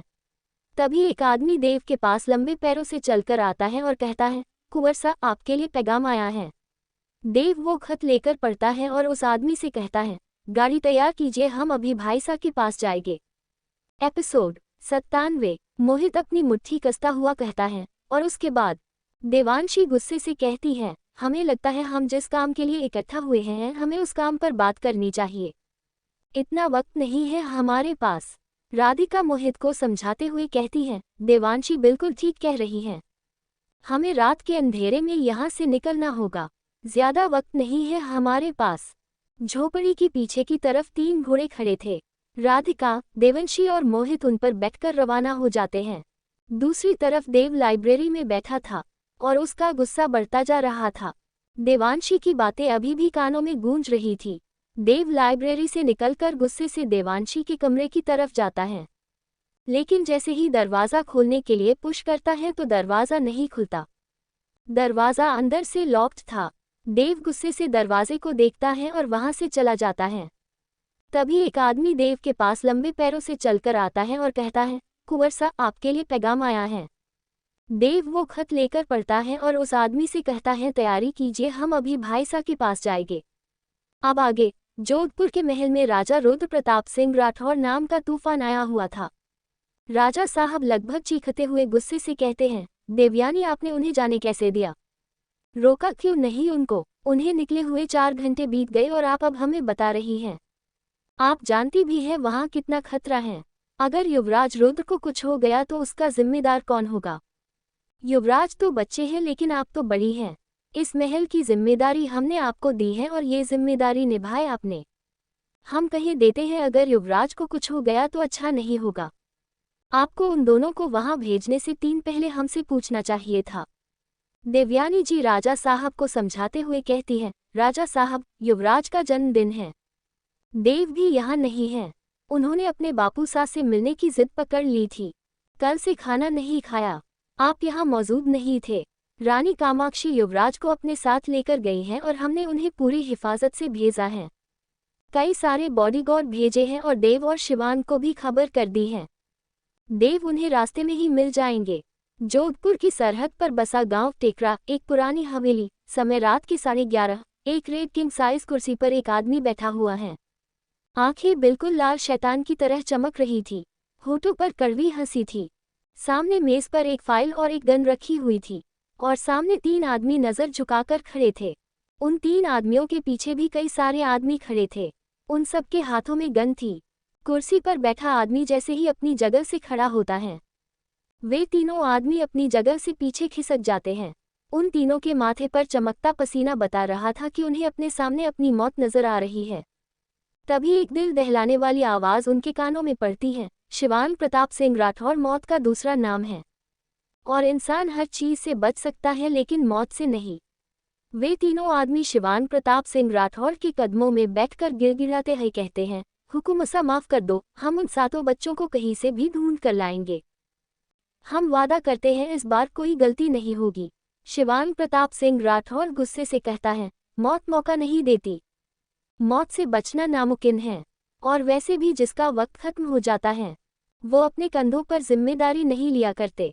इतना कहकर शिवांग प्रताप सिंह राठौर मेज पर रखी बंदूक उठाता है और उन तीनों आदमियों के सिर में एक एक गोली उतार देता है और जोर से कहता है, तीनों बॉडी डॉक्टर विभूति तक पहुंचा दो और इन तीनों की फैमिली में जितने भी बच्चे हैं सबको उठा लाओ और उन बाकी बच्चों के साथ बंद कर दो। शिवांग प्रताप सिंह राठौर के आदमी उन तीनों लाशों को उठाकर ले जाते हैं। तभी एक आदमी शिवांग के पास आकर कहता है, हुकुम सा मिस्टर डेनियल और मिस्टर जेवियर आ चुके हैं, आपका इंतजार कर रहे हैं। ठीक है। शिवांग प्रताप सिंह राठौर अपनी गन अपनी जेब में रखता है और वहां से निकल जाता है।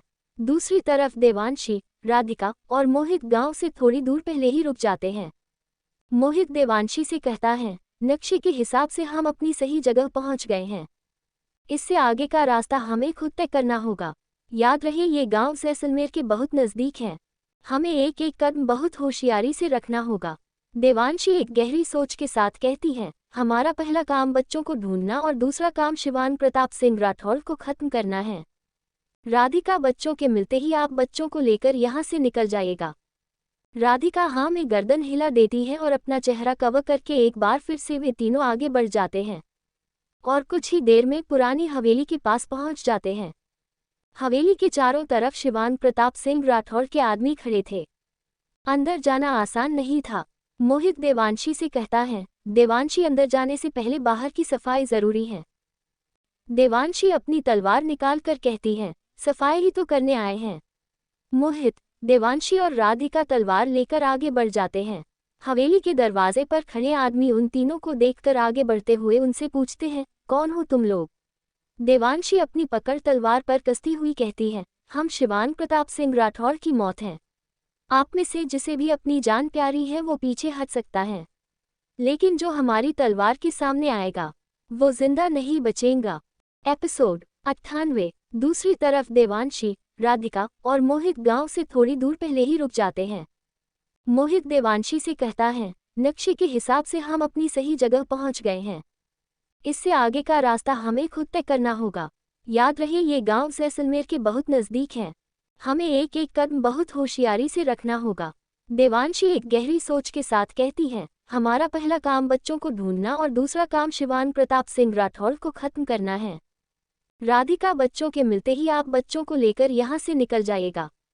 राधिका हाँ में गर्दन हिला देती है और अपना चेहरा कवर करके एक बार फिर से वे तीनों आगे बढ़ जाते हैं और कुछ ही देर में पुरानी हवेली के पास पहुंच जाते हैं।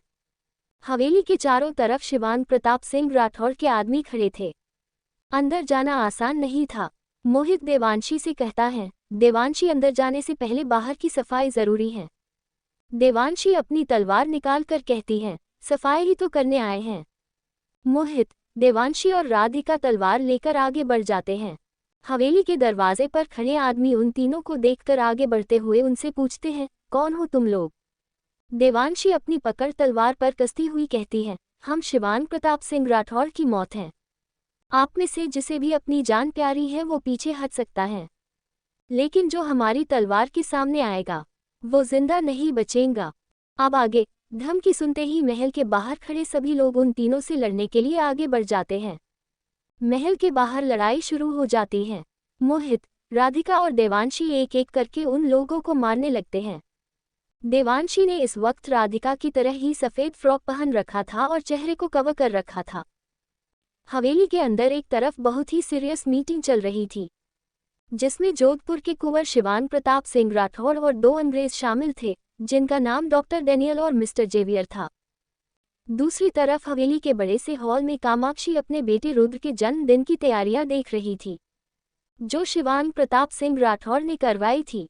चारों तरफ रंग बिरंगी लाइट्स और रुद्र की पसंद के सफ़ेद और रेड गुलाब थे। एक साइड में ढेर सारे गिफ्ट के साथ टॉयज गन्स रखी हुई थी और हॉल के बीचों बीच एक बड़ा सा केक था जिस पर चॉकलेट से रुद्र प्रताप सिंह राठौर लिखा हुआ था। कामाक्षी ने एक शानदार लाल लहंगा पहना हुआ था।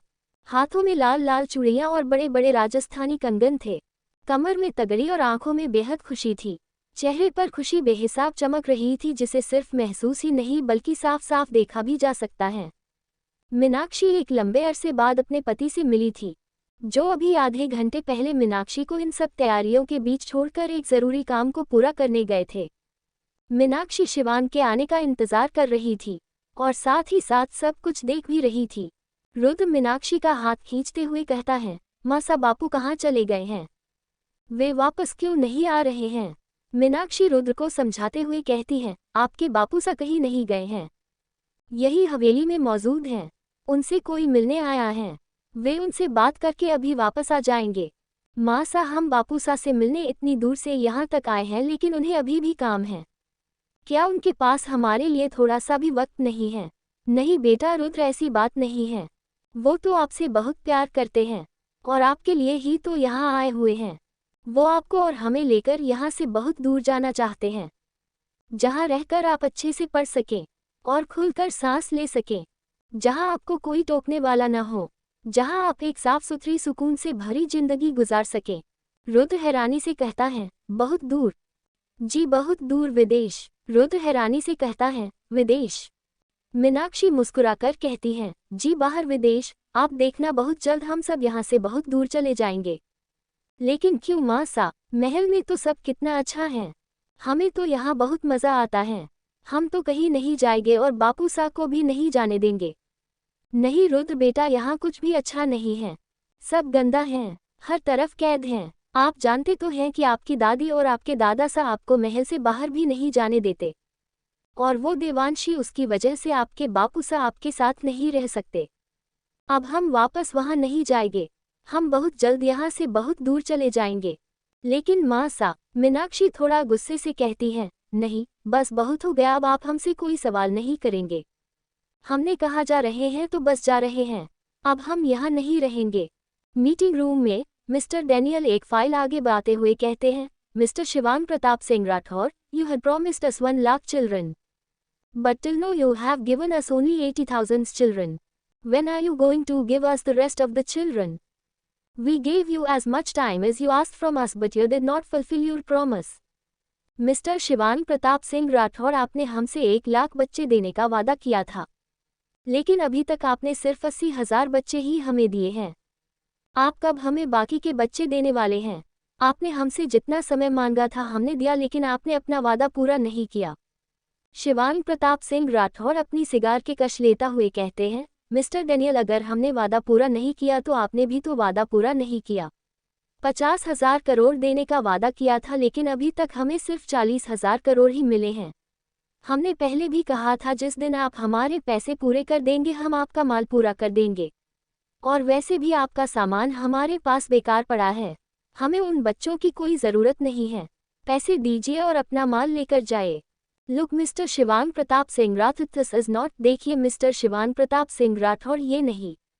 तभी एक जोरदार आवाज दरवाजे की तरफ से आती है, you look here and listen carefully, if you have any last wish then tell me, otherwise you will not be able to breathe after a few moments. आप इधर देखिए और ध्यान से सुनिए, अगर कोई आखिरी ख्वाहिश हो तो बता दीजिए, वरना अगले कुछ पलों बाद आप सांस नहीं ले पाएंगे। कोष्टक। देवांशी के एक हाथ में कटार और दूसरे हाथ में तलवार थी। सफ़ेद कपड़े खून से रंगे हुए थे और चेहरे पर अभी भी नाकाब था। डॉक्टर डैनियल और मिस्टर जेवियर गुस्से से कहते हैं, how dare you talk to us like that mister Shivang, who is this girl? तुम्हारी हिम्मत कैसे हुई हमसे ऐसे बात करने की? मिस्टर शिवांग, कौन है ये लड़की? शिवांग गुस्से से आगे बढ़ता हुआ कहता है, कौन हो तुम और हमारी बिना इजाज़त के अंदर कैसे आई? देवांशी आगे बढ़कर कहती है, शिवांग प्रताप सिंह राठौर, आंधी को आने से पहले किसी से इजाज़त लेने की ज़रूरत नहीं पड़ती। शिवांग गुस्से से आगे बढ़ता हुआ कहता है, शिवांग प्रताप सिंह राठौर एक बवंडर है, और बवंडर के सामने आंधियाँ अक्सर अपना वजूद खो देती हैं। कुंवर शिवांग प्रताप सिंह राठौर, ये आंधी आपकी सोच से कहीं ज़्यादा ताकतवर है, और आज हम आपको मौत के घाट उतारकर अपनी कसम पूरी करेंगे। देवांशी की बात सुनकर देव जोर से हंसता है। उसकी भयंकर हंसी उस कमरे में गूंजने लगती है, लेकिन अचानक से शिवांग हंसना बंद कर देता है और गुस्से से कहता है, एक लड़की हमारे सामने खड़े होकर हमें मारने की धमकी दे रही है। आखिर है कौन आप? देवांशी मुस्कुराकर कहती है, वही जिसके चर्चे जोधपुर से जैसलमेर तक मशहूर है। इतना कहकर देवांशी तलवार लेकर आगे बढ़ती है। शिवांग के कुछ खास बॉडीगार्ड जो उसके आसपास खड़े थे, शिवांग के हल्के से इशारे पर वो सब देवांशी को मारने के लिए एक साथ आगे बढ़ते हैं। मोहित भी देवांशी का साथ देने के लिए हवेली के अंदर आ जाता है। देवांशी की तलवार का सामना करना इतना आसान नहीं था। देवांशी शिवांग के आदमियों को मारना शुरू कर देती है। कुछ ही पलों बाद देवांशी की रफ्तार और गहरे वार दुश्मन को कमजोर कर रहे थे। देवांशी की तलवार से एक घाव लेने के बाद दुश्मन दोबारा आगे बढ़ने की हिम्मत नहीं कर पाता था। देवांशी की न तो तलवार नजर आती थी और न ही वार नजर आता था। नजर आता था तो सिर्फ खून और घाव जो देवांशी की तलवार उन्हें देती थी। एपिसोड 99। शिवांग गुस्से से आगे बढ़ता हुआ कहता है, शिवांग प्रताप सिंह राठौर एक बवंडर है और बवंडर के सामने आंधियां अक्सर अपना वजूद खो देती हैं। कुंवर शिवांग प्रताप सिंह राठौर, ये आंधी आपकी सोच से कहीं ज्यादा ताकतवर है और आज हम आपको मौत के घाट उतारकर अपनी कसम पूरी करेंगे। देवांशी की बात सुनकर देव जोर से हंसता है। उसकी भयंकर हंसी उस कमरे में गूंजने लगती है, लेकिन अचानक से शिवांग हंसना बंद कर देता है और गुस्से से कहता है, एक लड़की हमारे सामने खड़े होकर हमें मारने की धमकी दे रही है। आखिर है कौन आप? देवांशी मुस्कुराकर कहती है, वही जिसके चर्चे जोधपुर से जैसलमेर तक मशहूर है। इतना कहकर देवांशी तलवार लेकर आगे बढ़ती है। शिवांग के कुछ खास बॉडीगार्ड जो उसके आसपास खड़े थे, शिवांग के हल्के से इशारे पर वो सब देवांशी को मारने के लिए एक साथ आगे बढ़ते हैं। मोहित भी देवांशी का साथ देने के लिए हवेली के अंदर आ जाता है। देवांशी की तलवार का सामना करना इतना आसान नहीं था। देवांशी शिवांग के आदमियों को मारना शुरू कर देती है। कुछ ही पलों बाद देवांशी की रफ्तार और गहरे वार दुश्मन को कमजोर कर रहे थे। देवांशी की तलवार से एक घाव लेने के बाद दुश्मन दोबारा आगे बढ़ने की हिम्मत नहीं कर पाता था। देवांशी की न तो तलवार नजर आती थी और न ही वार नजर आता था। नजर आता था तो सिर्फ खून और घाव जो देवांशी की तलवार उन्हें देती थी। अब आगे शिवांग की आंखें हैरानी से बड़ी हो जाती हैं। सामने का नज़ारा हैरान करने वाला था। तभी एक आवाज़ शिवांग की याद में तरोताज़ा हो जाती है, भाई साहब, अगर आप उन्हें देखेंगे तो जानेंगे। वे क्या हैं? देवांशी देव प्रताप सिंह राठौर की एक गुस्से से भरी नज़र ही काफ़ी है दुश्मन को कमज़ोर करने के लिए। वे सबसे अलग हैं। तलवार तो हवा से भी तेज चलाती हैं और अपने पास एक कटार रखती हैं। शिवांग खुद से कहता है, क्या ये देवांशी प्रताप सिंह राठौर हैं? लेकिन ये यहाँ क्यों आई हैं? क्या ये हमारे बारे में जानती हैं? अगर ये जानती है तो क्या देव भी नहीं? ऐसा नहीं हो सकता। अभी 2 दिन पहले ही तो हमारी मुलाकात देव से हुई थी, तब तो देव ने हमसे ऐसा कुछ नहीं कहा। हवेली के बाहर राधिका एक आदमी की गर्दन पर तलवार की नोक रखकर कहती है, बच्चे कहाँ हैं? वो आदमी नाटक करता हुआ कहता है, बच्चे कौन से बच्चे? राधिका उस आदमी की गर्दन से तलवार हटाकर उस आदमी के गाल पर एक गहरा कट कर देती है और कहती है, अगला कट तुम्हारी गर्दन पर होगा, मुंह खोल दो वरना। बताता हूँ। कुछ बच्चे हवेली के तहखाने में बंद हैं और कुछ बच्चे यहाँ से थोड़ी दूर जंगल में बने पुराने मकान में बंद हैं। कितने बच्चे हैं? लगभग 20,000 के करीब। राधिका हैरानी से कहती है, इतने बच्चे कहाँ से आए? भारत के हर छोटे बड़े शहरों और गांव, अनाथ आश्रमों और हॉस्पिटल्स से। पहले हमें तहखाने में बच्चों के पास लेकर चलिए और उसके बाद जंगल में बने मकान में। हम नहीं जा सकते।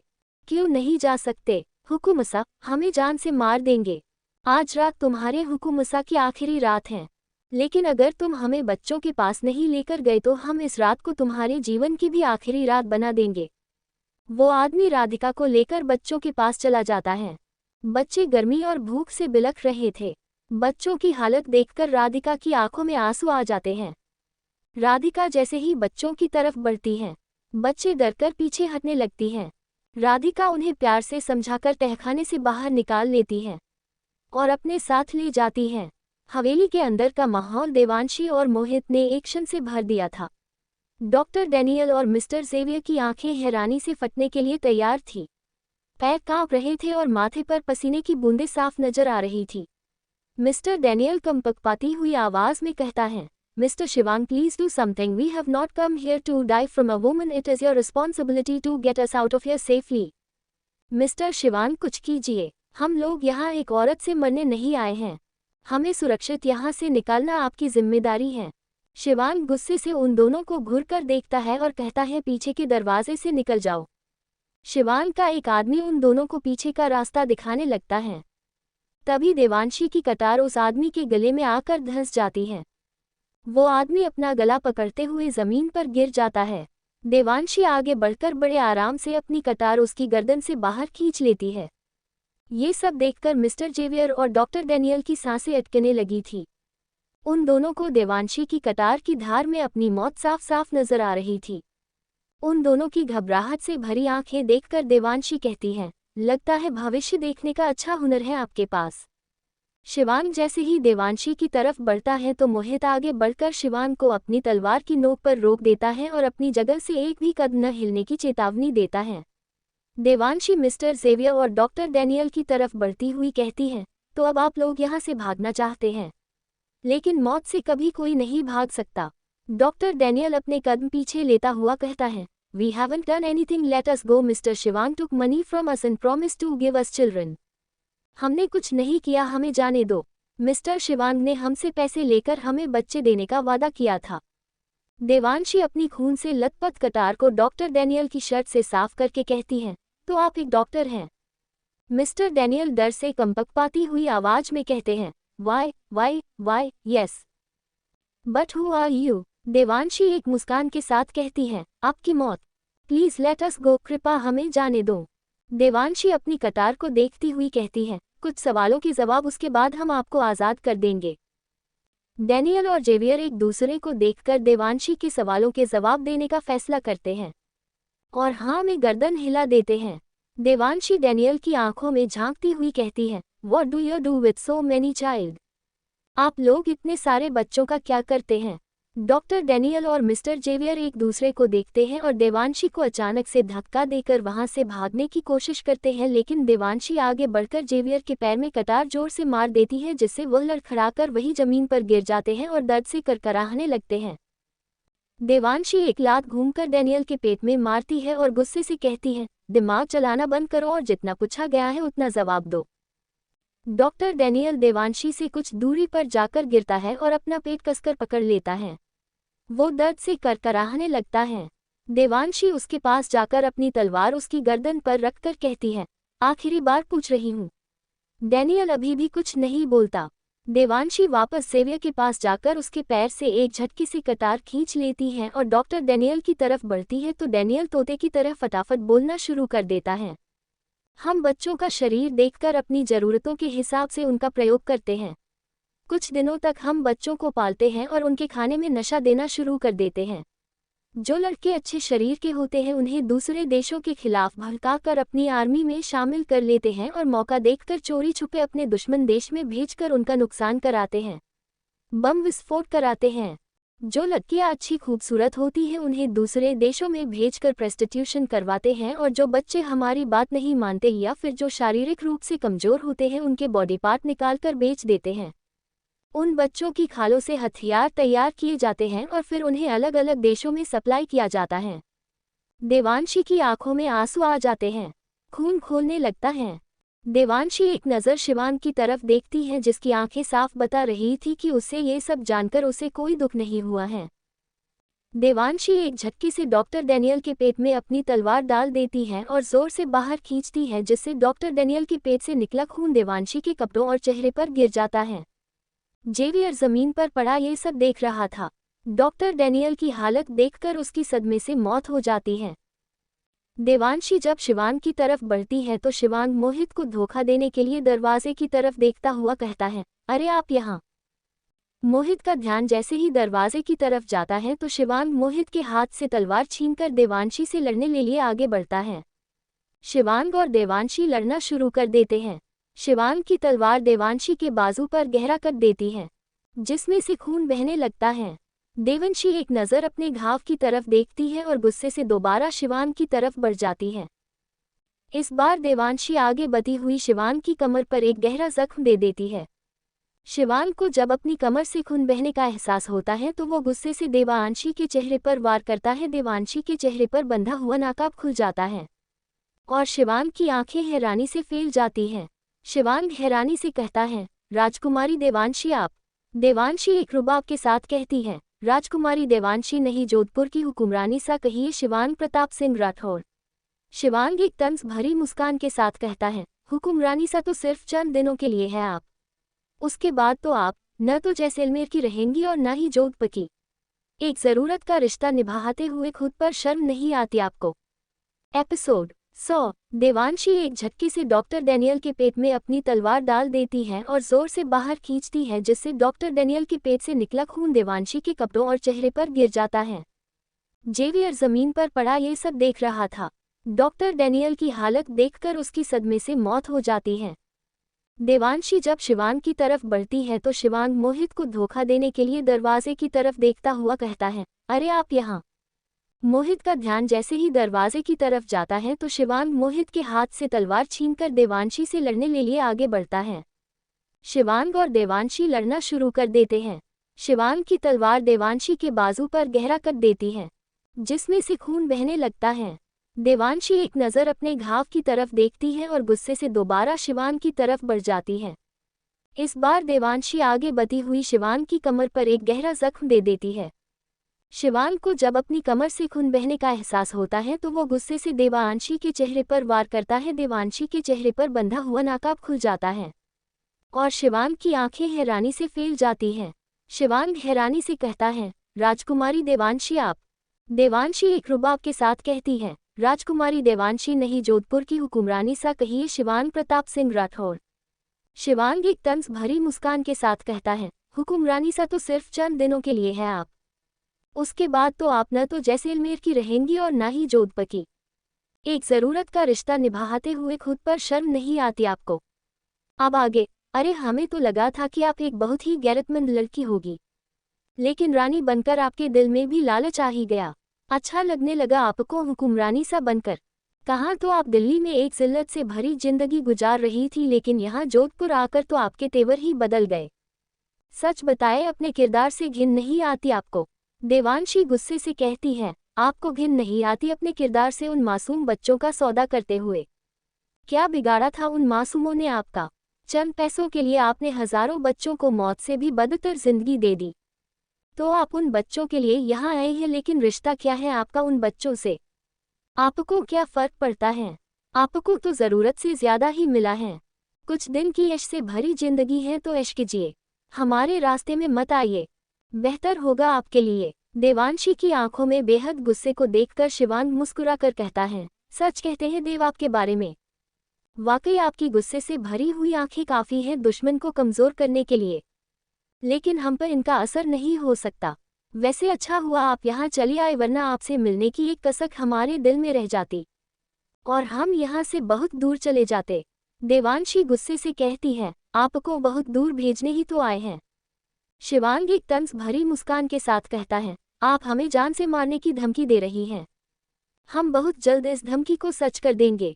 शिवांग एक तंज भरी मुस्कान के साथ कहता है, हुक्मरानी सा इतना आसान नहीं है। जाए और अपनी जिम्मेदारी संभाली, देव के पास जाए और उसकी ज़रूरतों को पूरा कीजिए। हद से ज़्यादा विश्वास है उन्हें आप पर, अपने भाई से भी ज़्यादा। जिम्मेदारी तो हम संभालेंगे ही, लेकिन उससे पहले अपनी कसम पूरी करेंगे। हमने आपको खत्म करने की कसम खाई है। अच्छा, लेकिन क्यों रानी सा, हमने ऐसा कौन सा नुकसान कर दिया आपका जो आप हमें मारने यहाँ तक चली आई? देवांशी गुस्से से कहती है, डॉक्टर हिमांशु से सौदा करके जो बच्चे आप यहाँ लाए हैं वे हमारे अनाथ आश्रम के बच्चे हैं। हम जानते हैं कुछ बच्चों के बॉडी पार्ट का सौदा किया गया था, लेकिन कुछ बच्चे आप यहाँ लेकर आए थे। हम उन्हीं बच्चों को वापस लेने आए थे, लेकिन यहाँ आकर पता चला बच्चों की गिनती 100 या 200 नहीं बल्कि हजारों में है। हम उन बच्चों को आपकी कैद से रिहा कराकर आपको मारने आए हैं। पहली बात तो ये है, बॉडी पार्ट का सौदा हमने नहीं, डॉक्टर हिमांशु ने किया था। हम तो वहाँ राजा रुद्र। तभी शिवांग की नज़र ऊपर खड़ी मीनाक्षी पर जाती है। देवांशी ने अब तक मीनाक्षी को नहीं देखा था। शिवांग कुछ सोचता हुआ बात बदल देता है और कहता है, आप हमें नहीं मार सकती, लेकिन कुछ देर के लिए अगर मान भी ले तो आप देव को क्या जवाब देंगी? क्योंकि सच कभी नहीं छिपता, एक न एक दिन सामने आ ही जाता है। उस दिन क्या जवाब देंगी आप देव को? जितना प्यार हम देव से करते हैं उससे कहीं ज्यादा देव प्यार करते हैं हमसे। आपको कभी माफ नहीं करेंगे। हम उन्हें आपका सच बता देंगे।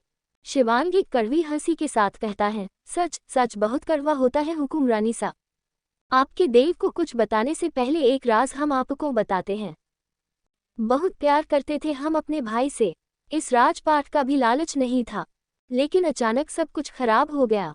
हमने बहुत कोशिश की सब कुछ ठीक करने की। हम चाहते थे कि देव हर तरफ आपको न ढूंढे और कामाक्षी से शादी कर ले, लेकिन बापूसा ने हमारी एक न चलने दी। देव को धोखे में रखकर राजा रुद्र साहब ने हम दोनों के बीच एक दीवार खड़ी कर दी है, ऐसी दीवार जो कभी नहीं गिर सकती। हम देव से लड़ नहीं सकते और देव हमारी बात मानने के लिए तैयार नहीं है, इसलिए हमने सब कुछ छोड़कर जाने का फैसला किया। नफरत हो गई हमें इन सब चीज़ों से, कोई किसी का नहीं होता, सब कुछ सिर्फ और सिर्फ पैसा है, इसलिए हमने भी अपना रास्ता बदल लिया। हम अपनी मीनाक्षी और रुद्र को लेकर यहाँ से बहुत दूर चले जाएंगे। राजा रुद्र आपको इतनी आसानी से जैसलमेर की गद्दी पर बैठने नहीं देंगे और आपसे जैसलमेर की गद्दी छीन लेंगे, चाहे उसके लिए उन्हें अपने बेटे से ही क्यों न लड़ना पड़े। उनके लिए जैसलमेर से ज्यादा कुछ भी प्यारा नहीं, न ही हम और न ही देव, कुछ भी नहीं। जैसलमेर उनकी जिद बन चुका है।